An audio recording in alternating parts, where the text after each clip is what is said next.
नमस्कार दोस्तों, आप देख रहे हैं किसान तक और मैं हूं आपके साथ हिमानी दीवान।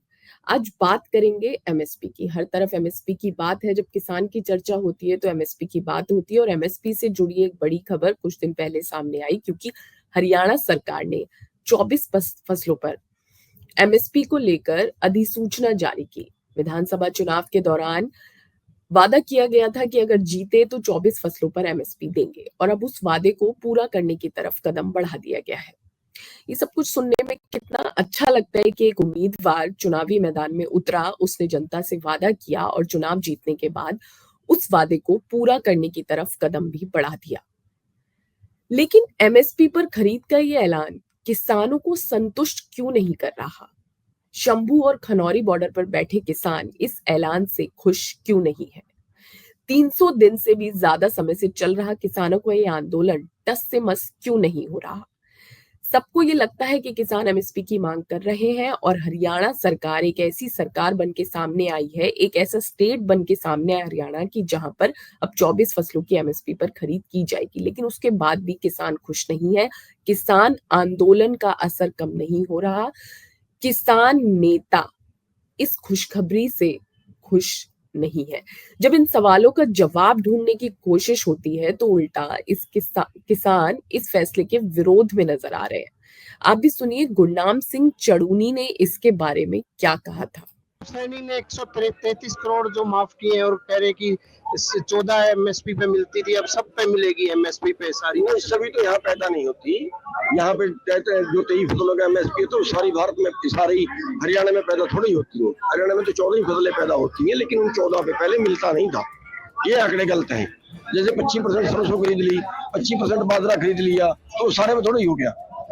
अब उन्होंने ये कहा कि हम सारे पे एमएसपी देंगे। पहले वो भाव अंतर देते थे, तो कहा है, लेकिन हम ये कहते हैं कि उसका कानून बना दें। चढ़ौनी सीधे तौर पर ये कह रहे हैं कि जो फसलें जोड़ी गई हैं लिस्ट में वो हरियाणा में पैदा ही नहीं होती हैं। दूसरा, जिन 14 फसलों पर एमएसपी का ऐलान किया जा चुका है उन पर भी पूरी तरह एमएसपी की खरीद नहीं होती है। इस मामले पर किसान नेता अभिमन्यु कोहाड़ ने भी सीधे कुछ सवाल पूछे हैं। सुनिए सवाल क्या है। पहला सवाल हमारा उनसे ये है, दोनों मोर्चों की तरफ से, क्या कोई स्टेट गवर्नमेंट अपने अकेले फाइनेंशियल रिसोर्सेज के दम पे एमएसपी गारंटी कानून इंश्योर कर सकती है? आज जो हरियाणा में हो या पंजाब में हो, जो धान की या जो गेहूं की भी जो खरीद होती है वो सेंट्रल पूल के लिए होती है, सेंट्रल गवर्नमेंट की डायरेक्शन के अनुसार होती है, और पैसा भी सेंट्रल गवर्नमेंट की तरफ से ही आता है स्टेट गवर्नमेंटों को। जो स्टेट गवर्नमेंट की एजेंसियां खरीद करती हैं, चाहे वो जैसे हरियाणा में हैफेड हो, चाहे वेयर हाउस कॉर्पोरेशन हो, वो तो बहुत कम अमाउंट में, कम क्वांटिटी में वो खरीद करते हैं। ज्यादातर जो खरीद होती है वो एफसीआई के बिहाफ पे होती है, वो नेफेड के बिहाफ पे होती है, वो एनसीसी एफ के बिहाफ पे होती है। तो हरियाणा गवर्नमेंट किस आधार पे ये कह रही है कि हम 24 फसलों के लिए एमएसपी गारंटी इंश्योर कर देंगे? या तो ये क्लियर करें कि उनको सेंट्रल गवर्नमेंट ने ये भरोसा दिया है कि भाई हम आपको एक्स्ट्रा फंड देंगे। अगर वो क्लैरिटी है तो वो क्लैरिटी लाई जानी चाहिए। अदरवाइज वो क्लैरिटी नहीं है तो वो ये स्पष्ट करे कि वो फाइनेंशियल रिसोर्स, वो फंड, वो बजट कहां से आएगा।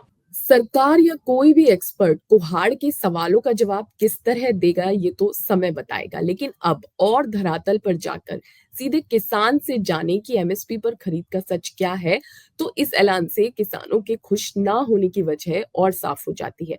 यहाँ किसान से पूछा गया कि हरियाणा सरकार तो एमएसपी दे रही है, फिर आप धरने पर क्यों बैठे हैं? तो क्या जवाब मिला, सुनिए। भाई, यहाँ का जो भी मंत्री संतरीन का है ना, उसको मेरे को आधे घंटे का टाइम दो और बुलाओ। पिछले सीजन की जितनी भी सरसों की हैं, बाजरे की हैं, मैं उनको कम से कम 1000 पर्चियाँ ला के दूंगा। अब जिसमें अरब धान की, जिसमें जो 2300 रेट सरकार ने तय कर रखा है, उसमें 2100-2200 2000 रुपये की कहोगे उतनी पर्चियाँ ला के दे दूंगा। बाजरे की कहोगे बाजरे का ये रेट तो बढ़ाना 2600-2650 रुपये, और बिक रहा सारा वो 1200 से 1400 रुपये तक। तो ये सारी झूठ है, सफेद झूठ बोल रहे हैं। तो किसान कह रहे हैं कि जो एमएसपी पर खरीद की ऐलान हो रहे हैं, खरीद की घोषणाएं हो रही हैं, ये सब झूठ होता है। एमएसपी पर खरीद नहीं हो पाती। जिन 14 फसलों पर पहले से एमएसपी की खरीद बताई जा रही है कि की जाती है, वो भी नहीं की जाती। किसानों ने पर्ची दिखाने तक की बात की है, और अब जब 24 फसलों पर एमएसपी के ऐलान की बात हो गई है, तब भी किसानों का ये कहना है कि सारी फसलें हरियाणा में नहीं होती हैं जो उन फसलों की लिस्ट में शामिल है। और दूसरी बात ये कि किसान एमएसपी की लीगल गारंटी मांग रहे हैं। लीगल गारंटी के मायने ये है कि एमएसपी पर खरीद होना सुनिश्चित हो, क्योंकि जब एमएसपी पर खरीद का ऐलान होता है तो ये कंफर्मेशन नहीं मिलती कि एमएसपी पर खरीद होगी ही। अक्सर किसानों को अपनी फसल एमएसपी से काफी कम दाम पर बेचनी पड़ती है और ऐसे में कई बार उनका लागत मूल्य भी नहीं निकल पाता।